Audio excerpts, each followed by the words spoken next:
Bismillahir Rahmanir Rahim. Assalamu alaikum wa rahmatullahi wa barakatuhu. Du'as of Afia and Barakah for everybody joining in, inshallah ta'ala. Today in Thursday Thoughts, we have a short summary of understanding what critical thinking is. With our tribe, Parenting with Allah by my side, a lot of us are homeschoolers. A lot of us are also sending our children to schools. We all are very much involved and interested in how the tarbiyah of our children is being done outside of the home and inside of home. There's a lot of conversation in our WhatsApp group, in our inner tribe circles, in our support circles, how to raise children. And one of the things that when I say we, I mean the coaches of Parenting with Allah by my side, we see is that a lot of people, it's not even a lack of confidence. A lot of people see many perspectives and then they put forward this question: I've seen this and I've seen this, and what is a better way? And as a human, we want to know that blueprint. Now, with parenting, one of the things that I often say is that the blueprint is what you create for your child, because you are unique, your experiences are unique, and what your children are going to experience and what they're experiencing in their life is unique. And here is where we I want to talk about critical thinking. Now, as the topic says, critical thinking, raising critical thinkers in digital age. So the first instant that comes into mind is, okay, so everything that's being bombarded to them, how do we tell them to differentiate between them? And this critical thinking does not start from when they are in fifth standard or 10th standard or in high school or preteens or teens. It starts from very early on. It starts from the bedtime stories of the Quran, of the Sahaba and the Sahbiyat, that you're teaching them when they're 2 and when they're 3 and when they're watching cartoons, when they're absorbing everything like a sponge. That's where critical thinking starts from. A few understandings about what critical thinking is and where does the critical thinking arise from. I want to say that critical thinking is basically an idea that no university defines. You should know this actually. If you go and you say, I want to do a critical thinking course somewhere, there is no set path for critical thinking courses. It is just an idea that is thrown out into the world that every person, according to their worldview, according to their cultural view, according to their home view, are going to absorb, understand, and relate to the events that are happening around them. Well, the most common example is this whole talk that we have about the LGBTQ and why it is right, why it is wrong, what is wrong with it, why it should not be shoved down our throats, why it shouldn't be a syllabus to our children, why does it stand against our standards. Now, if a child who's been brought up in an Islamic household, the critical thinker in that child will be like, I studied this and I studied this and I studied this. And if the conversations and communication is open, they won't come from this point. But why does Allah say this? It is the sama'na and ata'na point of view you have ingrained in the child from the very early on years. We don't wait until they're 7 or and they're 8 or 10 or 20 to say, well, Allah said this and so this is it, because by that time the critical thinker, that is our child, is not going to take that, right? And now it's a very fine line. It is a very fine line. I've heard mothers say, you know what, my child is really smart and really intelligent, and when I tell them this about the Quran or this about the Prophet, they ask me this question, and I'm like, wow, so your brain really works. Yes, brains do work. Yes, children do come from a point of view. Yes, children do understand things. My thing is, are we enough of critical thinkers who are raising a set of generation? That's my first question. So, to the audience who is listening, I would like to ask you, do you see yourself as a critical thinker? What is it that, where it is that you apply critical thinking? I will give you a very common example. A few months ago, whole there was a whole discussion about WhatsApp. Don't use WhatsApp, use Telegram, because WhatsApp gives your information everywhere. Google gives information everywhere. We've known that for years. All of the searches give information. We know that our phones are connected with whatever we are speaking, and as soon as you speak about something, the ads on it comes out. We are basically, we are merchandise. We're merchandise to all the worldwide market that's out there that wants to sell their product. No matter you're speaking about hip pain, leg pain, head pain, marriage crisis, you're dating somebody, you're in a bad relationship, you're hiding somebody, whatever stuff you're doing and you're searching on your phone, it's going to come up. A critical thinker in you will say, how does that happen? And now it's an open secret. It's not even like it's something that some people know and some people don't know. It's a very common, very open secret that nothing is private anymore. Nothing is private anymore. Okay, this is one face of the digital age that we live in. I would like somebody to put in a question regarding their parenting where they felt that their child is asking something, and critically how to, like, with as critical thinking, how to address that. The story of critical thinking refers to the fiction or the narrative we create to bring together all those interesting pieces, the data, the opinion, the beliefs, and the perspectives to explain the reality of how we see it. And as a Muslim, I will pitch this critical thinking through the lens of knowing Allah subhanahu wa ta'ala, because I see this over and over again, that if we separate Quran and science, we're going to fumble. Science was created to understand things better, but Allah subhanahu wa ta'ala has created the creation. So when I say this, I am very fully aware that our minds are just going to work so much, and our understanding and our logic is only going to work so much, and then there are things beyond our understanding that we have to stop and we have to say, I do not know, I do not understand, but I believe.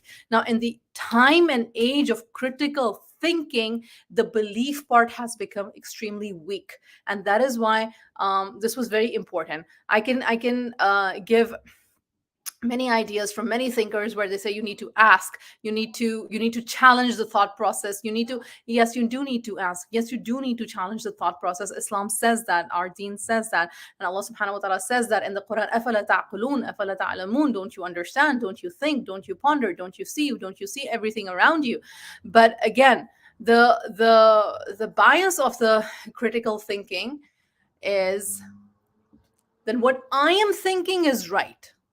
Now, a fair critical thinker, and this is something that you will bring into conversation with your teens specifically. A fair critical thinker will not just put the hat and the adrenaline rush of I am right, and oh, I asked the right questions, and see, I stumped you. No. Then a fair critical thinker is the one who will say, I do not know. I have to work further. I have to realize more, and combine it with the dua. The Muslim critical thinker, a believing critical thinker, first put puts their tawakkul. Tawakkul is the right word. They put their tawakkul in Allah subhanahu wa ta'ala. Rabbi zidni ilma. Allah, increase me in my knowledge. Allahumma inni as'aluka ilman nafi'an wa rizqan tayyiban wa amalan mutaqabbala. Ilman nafi'an. Knowing the scores of something, or knowing the history of a player, or of in my case, I really love listening to interviews of people who are renowned, people who have written books, or people who are in the fashion industry or in the film industry, or people who are in different industries and who are at the peak of their careers, or who have made empires. And I listen to them because I want to understand what pivoted them to that point. How did they rise to what they rose to? And then at some point you stop and you realize this, that Allah subhanahu wa ta'ala is a razzaq. And Allah subhanahu wa ta'ala has promised us Jannah.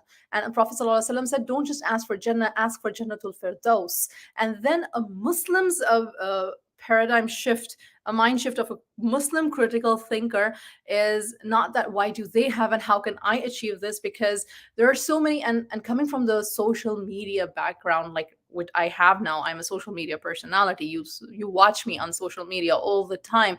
I gather information. What is it that differentiates you from the other person? How is it that your business will excel from the other person? How is it that you make your marketing emails? How is it that you increase your email list? I mean, there is so much that you're bombarded with every single day to become like somebody who's a guru in their field. Now, all of this, I hope I'm still relevant to everybody who's listening, because that's the kind of bombardment that we get all the time. How to, right? How to. And a Muslim critical thinker is like, yes, I will study and I will follow through and I will invest the time and money and understanding in something, whatever I need to know to learn. But the first thing is, my how is, Allah, I surrender to you. Allah, I surrender to you. What do you do when your child comes again across an information that you have no clue about? You do not panic. A. Number two, you study about it. You find out where the study came from. You find out who is the one who is manufacturing this study. You find out what is out against that study. One of the things to understand as parents is that the most popular opinions are the most read ones. The opinions that a company, a pharmaceutical company or an entertainment industry company or any other company, when they push that opinion, you can buy ads. You can buy your time on Google. You can buy your time on YouTube. You can buy your time. You can insert ads into people's phones, into their social media. It is all a game of how much money one puts into pushing their product or their mindset or their objectives, whatever it might be. And so, a critical thinker as a parent is, they need to know where this information is coming from. The problem is, we're extremely lazy. We're extremely lazy to understand, to sit and learn and understand, why is this agenda being raised? Why is this agenda being raised? And it's very easy to say, oh, because it's the time of Dajjal and it's the time of Kuffar and it's the time. No, no, your children don't want to hear that. That becomes a conspiracy theory, right? Your iman is one side. What's happening is on is right in front of your face. You need to then understand, where are these people coming from? Why is it happening? Who is pushing this agenda? What do they have to gain? What do we have to lose? Once you understand these things, it becomes easier for us to have an open communication with our children. Yesterday there was this communication in our inner group circle, and it was about children being what is the word called, children being manipulated by social media and children being manipulated by the entertainment industry, to the point that that is what they think, that is what they think their life is, that is the end to life. If you look at this person, if you follow this person, if you visit this person, if you are updated with the information of this person's life. Now, from an Islamic perspective, how do you bring into this conversation, how do you tell your child who has gone to that level, that increase of yani, pos- uh, where they're possessed with this information, where they're overtaken by this hope of something that is so temporary? How do you guide your child? What will you say to that child that they would listen? Number one, a critical thinker will understand that it's late. Addressing somebody who's already drank that love potion, and now all they can see is through their glasses of obsession, they can see something. Talking sense into that person is extremely difficult.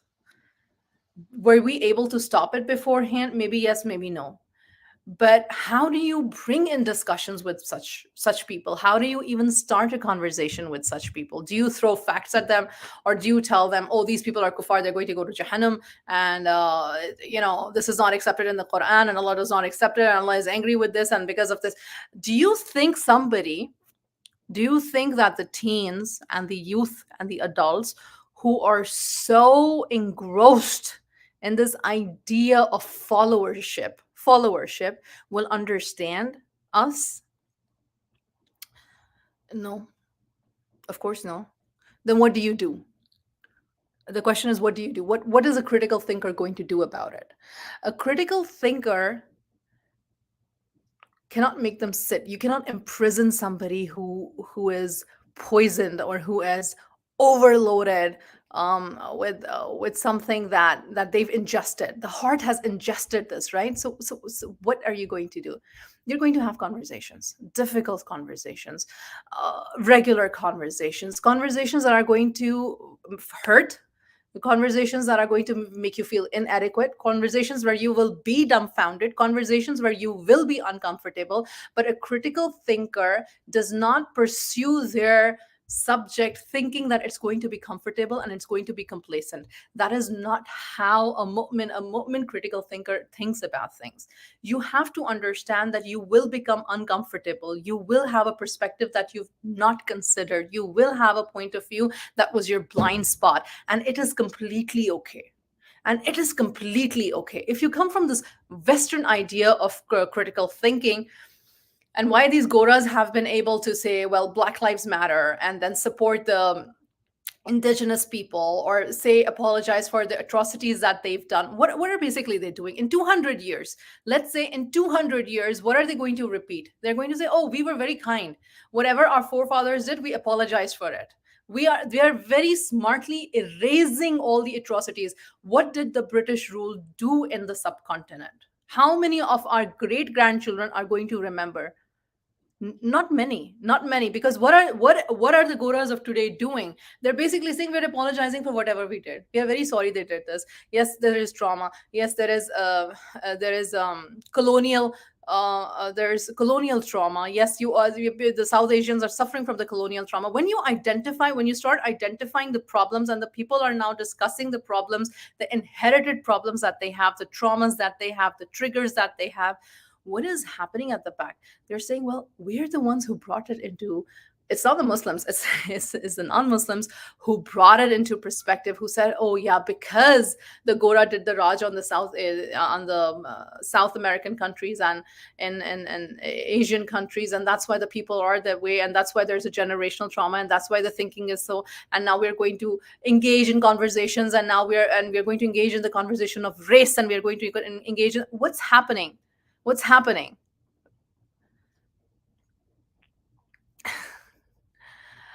What's happening is that these people, this race, is once again, in a good way, trying to tell us, like, you need to focus on your present right now and forget the past. Oh, the past is there, and we've made museums and libraries about it.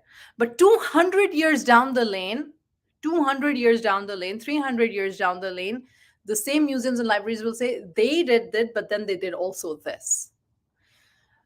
Do we need to remember? And that is why knowing the right history is important, knowing the right resources is important. And in the age of this digital confusion, it is so easy to manipulate information. It is so easy to manipulate information. So what am I basically trying for the 17 minutes? What am I saying? What am I bringing to your attention?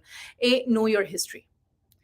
Find out courses that have Islamic history, where Muslim theologians, Muslims who have uh, good resources, who are accredited, and learn your Muslim history. You don't have to learn like boring history lectures, just bits and pieces of history. Start from there. There's a very good program by Ismail Kamdar, and he sells a course for Islamic history for youth, for Muslim children.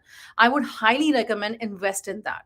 They should know the Ottoman history. They should know what happened after Prophet ﷺ, what happened from the time of Abu Bakr Siddiq radiallahu anhu. Because the Islamic history, when it is known and when the world history is taught, the intersection of it will teach how much Muslims contributed to this world. There is another we've done this, we've brought Rania Awad on our conference, and when she talks about how her teacher, um, her teacher who has passed away, may Allah subhanahu wa ta'ala have mercy on him, he brought to the Western world. And it was Rania Awad who brought those papers, translated those papers 1,000 years ago, papers by Muslim psychologists, Muslim psychotherapists, into English language. And those papers were cross checked by the whole entire world community of scientists. And now it is known in the Western world as well that Islamic psychology was 1,000 years ago before. It doesn't start from the 18th century or the 17th century Gora telling about OCD.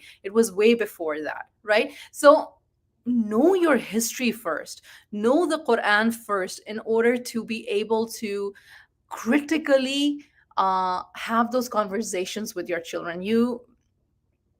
What was the suggestion? Ismail Kamdar. Ismail Kamdar has a very good course on history for young children. I'm a homeschooler and I purchased this course, I think 4 years ago. Or 3 years ago, and I sat with them through the course and I learned with them, and it was eye opening. It was eye opening. So know your Islamic history, know your Quranic history, understand, like for example, how many of us understand why the Surah Baqarah is named Surah Baqarah, or why Surah whatever is named Surah, and how was the Quran compiled? How many of us have actually taken time to know the history of even that? Because children, I remember one of my colleagues, her daughter was like in kindergarten, and she said, Mama, Quran, you tell me Quran is Allah's word, and Quran is such a good kitab, and Quran has never been changed in 1400 years. Mama, why did Allah listen to this child? Because the child has no history of it, and child is in kindergarten, right? And the child is thinking. We are natural critical thinkers. And so the child asks the mother, why did Allah put the second surah in the Quran, the cow? Because now the child's language is English, right? So why the cow? Like we Muslims, we start our Quran with the cow. Cow is such an important animal. Why the cow? Now the mother did not have an answer, and she was actually laughing at the fact like my child is so smart. But I was like, that intrigued me. Did I know at that time? I did not even know at that time. Even I did not. And but that question intrigued me. I was like, why? Really? Who named the chapter the cow? Why is it named the cow? When was it mentioned? Why was it? Did Allah subhanahu wa ta'ala name the chapters? No, we human beings, the Sahaba Karam, they named the chapters. What was the history behind it? What is the evidence for it? What is the conflict about it? Because in universities and conversations with atheists and in conversations with agnostics, which our children are sitting with in this classroom when they're in fifth grade, sixth grade, seventh grade, eighth grade, ninth grade, 10th grade. This is not going to happen at when they're at 20. This is happening now. This is happening on their social media. These questions are being asked. Why does Allah subhanahu wa ta'ala punish the people who are same sex, like who want to just marry? They just want to have a family. What is so wrong in having a family? Why is this family structure not considered pure, whereas this family structure is considered pure? These are the kinds of questions that we are dwelling with, and the answers to these questions, they don't come easy. That's what I'm saying. That the answers to those questions, they aren't coming easy. Walaikum assalam wa rahmatullahi wa barakatuh, Sister Sarah. So I would like somebody to make this conversation a bit more interesting. Otherwise, I'll wrap it up, inshallah. If you have any question or any incident where you think that, okay, how to address this, we can basically, in this live, we can dissect that and we can probably find an answer to that. But apart from that, I will say this: the itch to fit strategy can be applied to the most dreaded subject. Like you can't apply logic to grammar. Grammar is a very structured thing, right? But what does, from fifth grade onwards, what are the one of the homeworks that our children are given in school, or even if you're homeschooled, when you're learning language? What is, oh, read this book and summarize it. Why do you think the author said this? Why do you think the author said that? Why do you think we're supposed to do things? Do you think that this was morally correct? Right? That is how critical thinkers are raised. But the thing is, again, we have these in schools specifically, there's a structure that this is how the answer should be. But if you are going beyond school, you're going through social media, you're going through internet, you're going through the age of information or technology, everybody now has the right to say what's on their mind. And a critical thinker will ask this, okay, where does this end? For example, a 50-year-old, I just saw this yesterday, a 50-year-old person in Canada who is married and who has 7 children, says, intellectually, I think I lost my childhood at the age of 6. And so now, after being of 50 years of age, marrying somebody, of being married to somebody for so long, and of having 7 kids, now I consider myself and I identify as a 6-year-old girl. And he was dressed with pigtails, and he was wearing a dress, and he was sitting in an assembly or wherever, and he was saying that. um, is that okay? For us, for the millennials and the Gen Zers and Gen Xers, it's not. But for the Gen Zers, the children who are the poor Muslim, the poor kids, I'm not even saying Muslim, non-Muslim, just the poor children, what type of context of the world are they getting? How do you protect your children or make them realize that, yani, this is absurd? This is absurd. In your head, you can say this is absurd, but very calmly, you can say these people, they have a mental illness or they have a certain belief system, and we do not believe in their belief system. And you can simply take a box of candies. Quality Streets are my favorite. And say, let's see, all of this is chocolate. Yani, all of this is human. But all of them are of different size, shape, color, and understanding. And people's minds work differently. However, for us to have a steady, stable, goal setted, a value system of life, these are the values that we will bring into our home. This is something that is more humanistic. This is something of an understanding. This is something of fitra. And there was a very good talk, and I would highly recommend that if you were not a part of the conference, I would like you to purchase that. It's a un shameless point in, but really, I would want you to listen to Dr. Fahad's conversation, Children in the Image of God. And that conversation is so absolutely true. And even actually, Dr. Fahad forwarded me, it's even in the Yaqeen Institute. If you go to yaqeeninstitute.org, the latest article, and it says something like children in the image of God, yeah, how our childhood, how our childhood shapes our relationship with religion, something along these lines. You can use the keywords. One of the latest articles that came up, I would want every single Muslim parent to read that article. It is such an essential article to read, because I have seen this for myself, and I have observed this, and I have been asked this many times, and I ponder upon this. Our concept of God is that God punishes and God rewards. That's it. God punishes and God rewards. The critical thinkers, parents of this age, and the critical thinkers, children of this age, have gone beyond this point that God punishes and God rewards, because we live in a time of instant gratification. We live in a time of instant gratification. You want to like, you want to connect with somebody, you have a crush on somebody, you want to follow somebody, instantly, instantly. You don't even have to wait for them to respond or reply to you. It is not even, we have become people. The critical thinker in me says, you as a human being, if you do not set your own limitations and boundaries, Iram, you're basically worshiping yourself. That shirk is right within the heart. I want this. The indulgence when I'm eating and I am an overeater, I ask myself, why are you indulging in this? Why are you indulging in this? Because what makes me? Is my body deficient? Is my heart deficient? Oh, this food is for my soul. Really, does my soul need this food? I mean, I'm not talking about shaming. Don't shame yourself. What you need to eat, you need to eat. You eat, you're satisfied. Alhamdulillah, the next time you will be able to say, I was satisfied. The boundary of satisfaction, a critical thinker should ask themselves, what is the boundary of satisfaction? Where do we get satisfied? When will we be satisfied? Ask your children this. Ask your children this. As somebody who is obsessed with a celebrity, ask them, what do you think is your boundary of satisfaction? And keep quiet. Don't give them an answer. It is a rhetorical question, but at least a critical thought has been put into their mind. What is the actual satisfaction? And I know this for a fact, because I coach teens as well. They say we want to make millions of dollars, we want to be like the celebrity, we want to be known, we want to be famous. Okay, fine. Okay, fine. What are you doing for it? Well, I'm posting online all the time, I'm watching videos is something. Where is the skill? Just liking somebody and obsessing to be like somebody, is not going to make you that somebody or better than somebody. What are you doing basically? And a moment's critical thinker would say, have you filled your heart with something that will finish, that will relinquish, that will end, that is just dust and bones? But children are not open to that conversations. When children are not open to the concept of sami'na wa ata'na, of understanding what hub of Allah is, of understanding how Allah has structured us, of how Allah has made us. There's I was going through this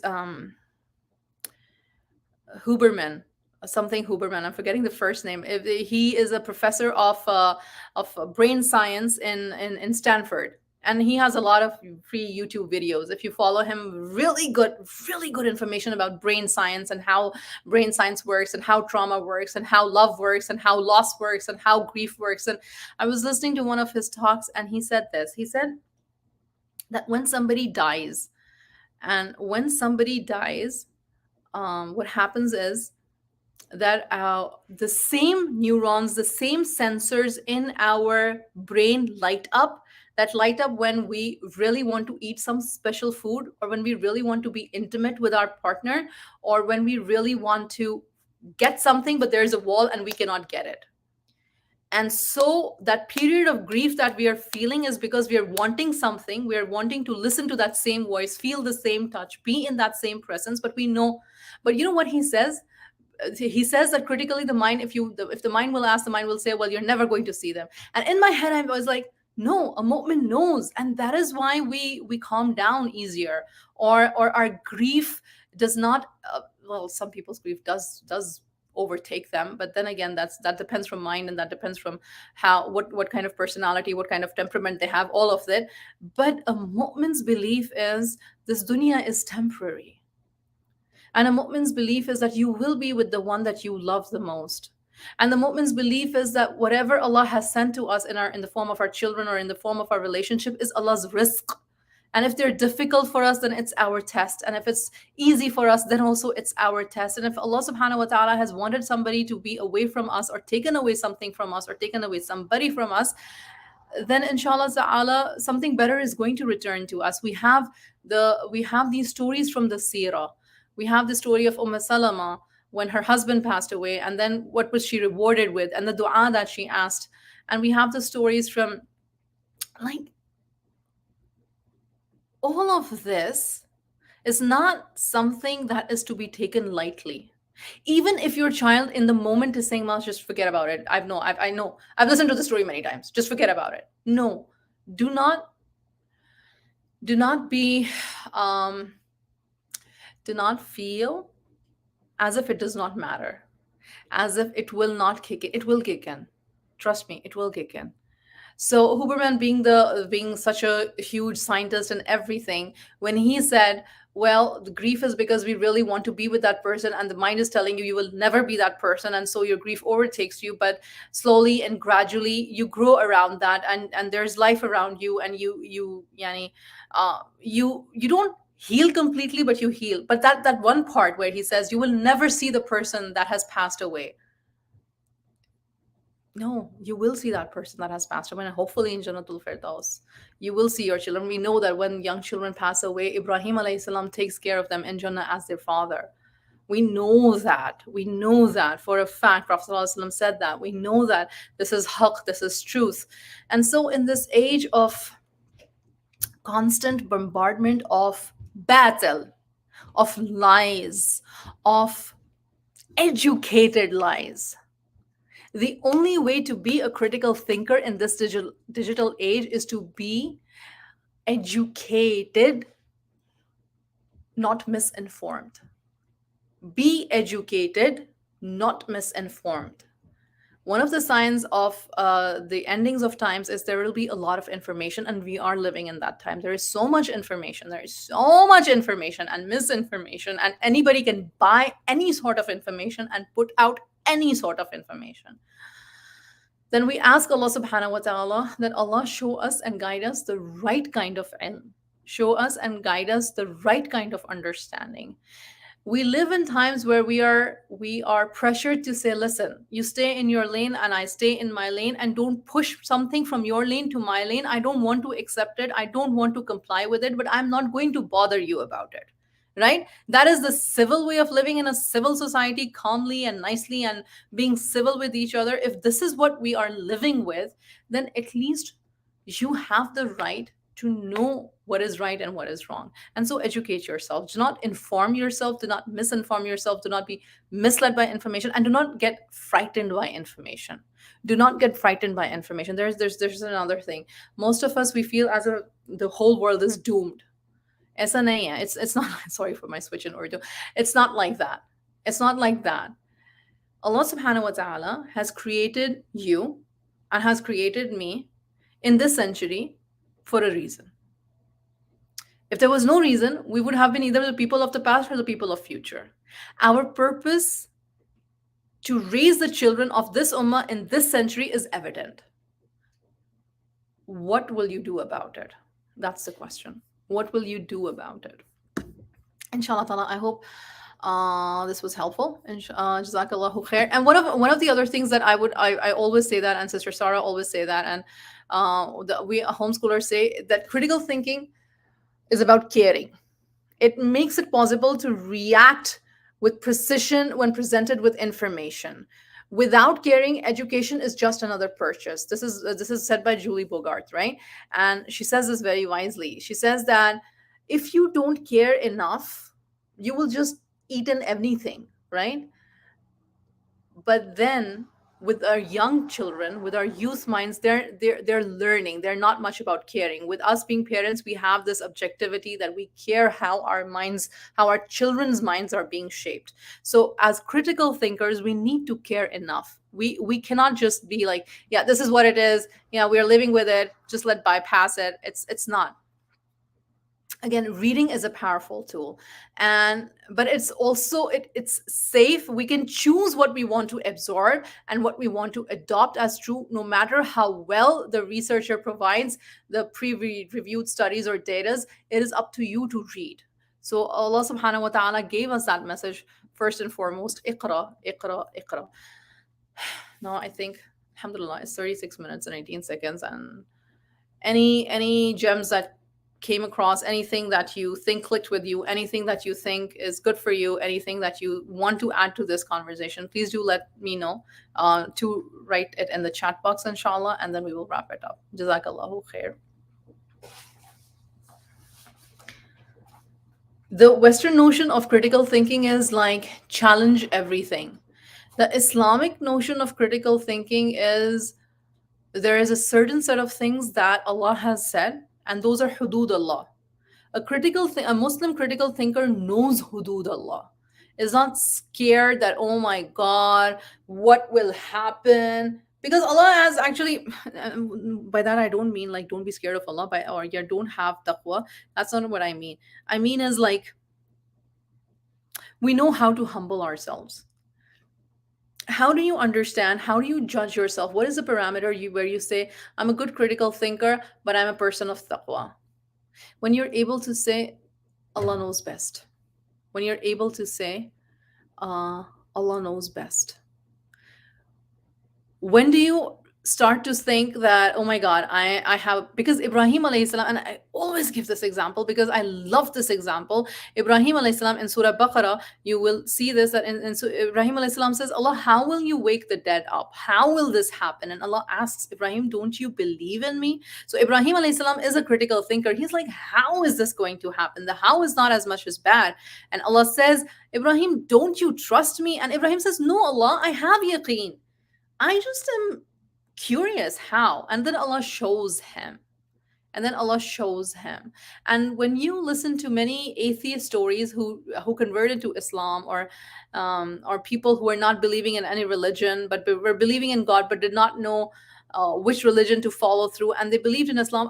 One of the stories is very funny. It stuck with me. This guy was like, you know what he does? He lights a candle in the room and he has the Quran and he says, Allah, if you're here, then show me yourself.